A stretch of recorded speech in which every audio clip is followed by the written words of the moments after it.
Welcome, welcome, welcome to part four of chapter six of Becoming Supernatural. This is the final part of chapter six, and today we're diving into Felicia's story. Felicia is a woman who suffered from years of severe eczema.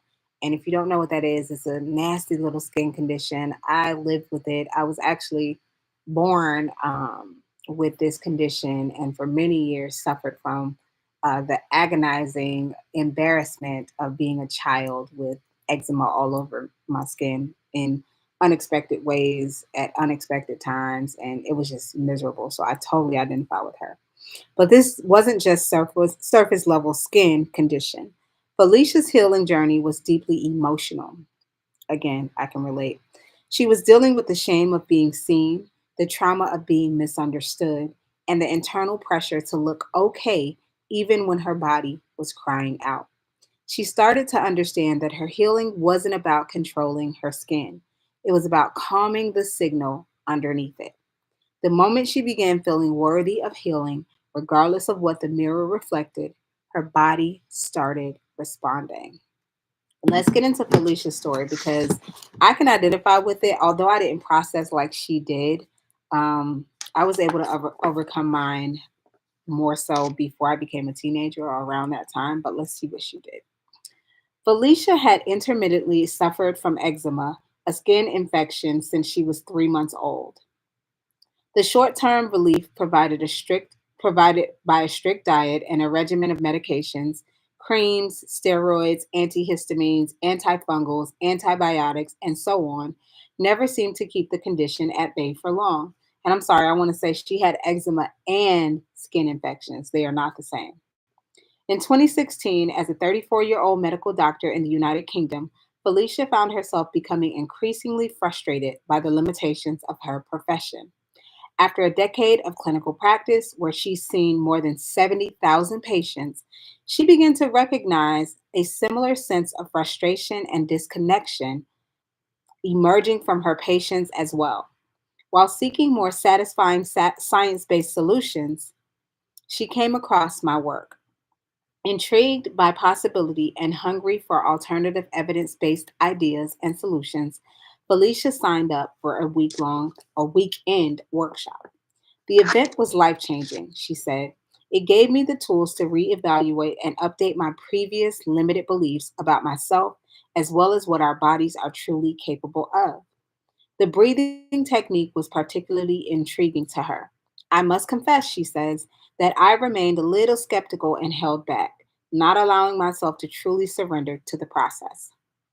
During the months that followed, Felicia continued to meditate daily. Her skin improved, and she successfully manifested a new relationship in her life.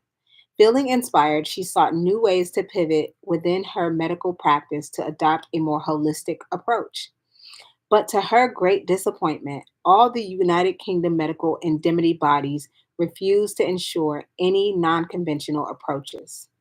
Felicia felt trapped, and in December 2016, her eczema and skin infections returned. I'm going to say I can identify with frustration. I noticed that I would get inflamed with eczema whenever I was extremely annoyed by people and things in my life.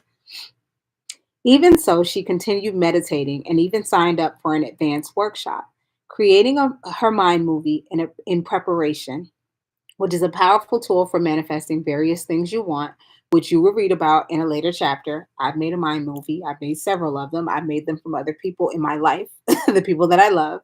So we'll read about that too. Very powerful. She had very clear intentions for her future and included images of healthy skin, as well as a picture of a microphone on stage with the affirmation, I inspire others by sharing truth fearlessly. On the first day of the advanced workshop, we did a breathing technique to activate the pineal gland, and this time, Felicia decided not to hold back and to completely surrender to the process. I noticed my breathing began to hasten, she remembers. An overwhelming energy started building in my throat.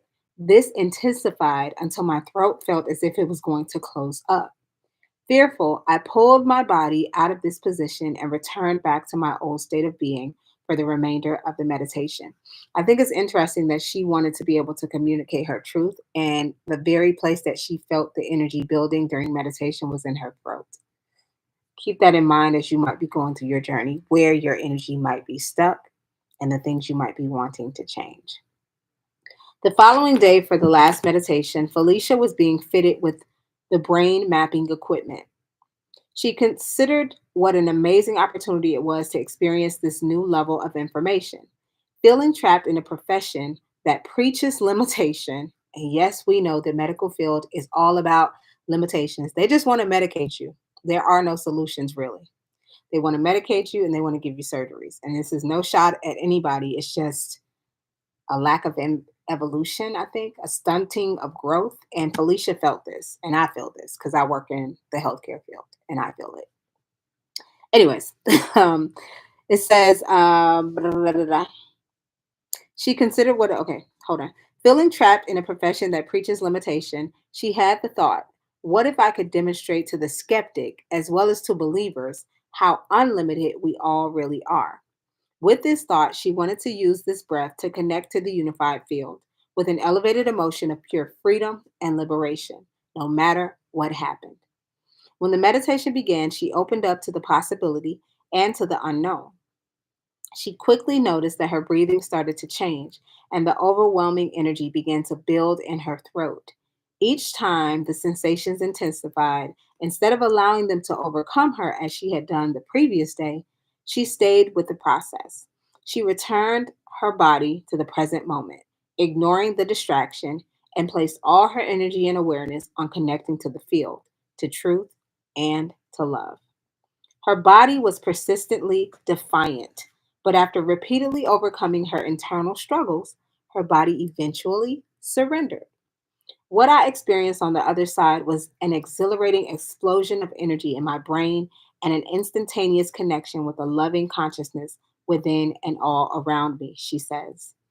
It was an absolute knowing, a recognition of pure love, and with it came the most overwhelming emotion of joy that I have ever experienced in my entire life.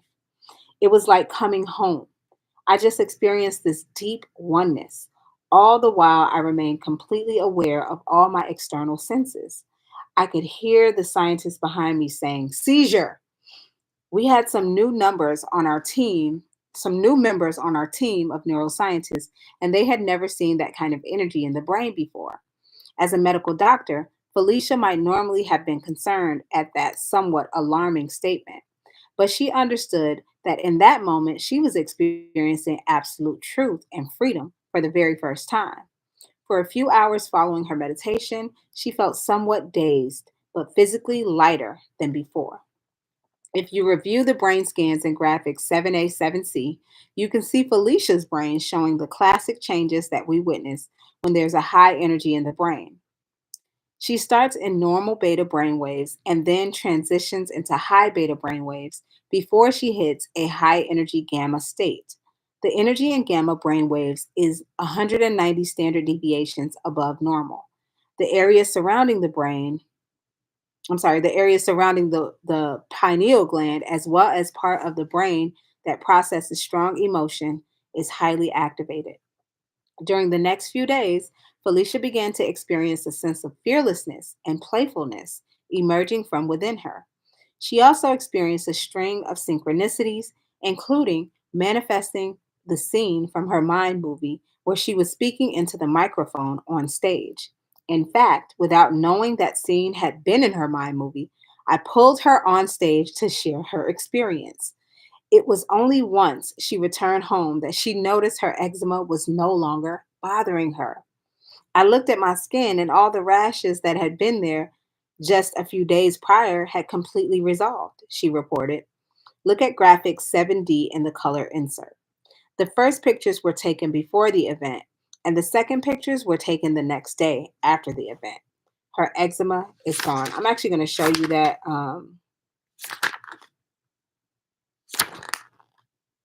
So these are Felicia's brain scans that he's talking about, the high energy in her brain. And then here, this is also more. Let me get this picture straight. Okay. So here, there's more of her brain scans. And then here is where you can see her eczema was, oof, let me see. I'm trying to get it straight, y'all. I don't know how this is difficult. But you can see her eczema is inflamed on one side, and then on the other side is completely resolved. Definitely get the book so you can see the pictures more clearly.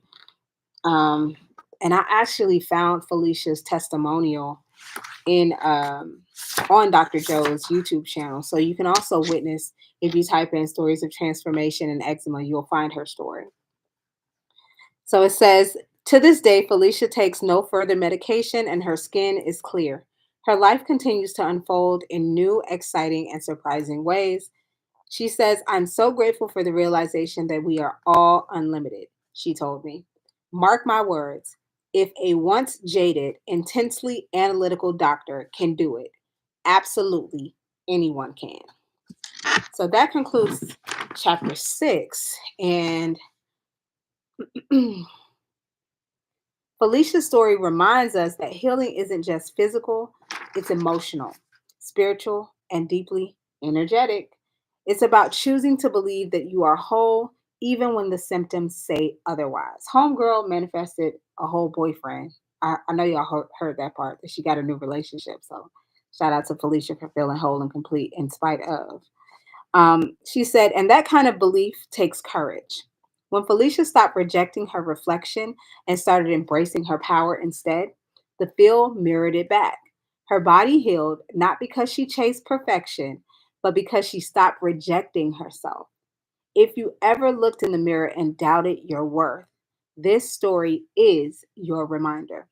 The field responds to who you believe you are, and you've always been worthy of wellness, visibility, and peace. Now, you just get to live like it. So go live like it, y'all. That's what we're being encouraged to do. And that concludes this part of chapter 6. And we're going to get into chapter 7, which talks all about the heart, intelligence. Super exciting chapter. So much to learn there. And I hope to see you in the next chapter. Till next time. Bye, guys.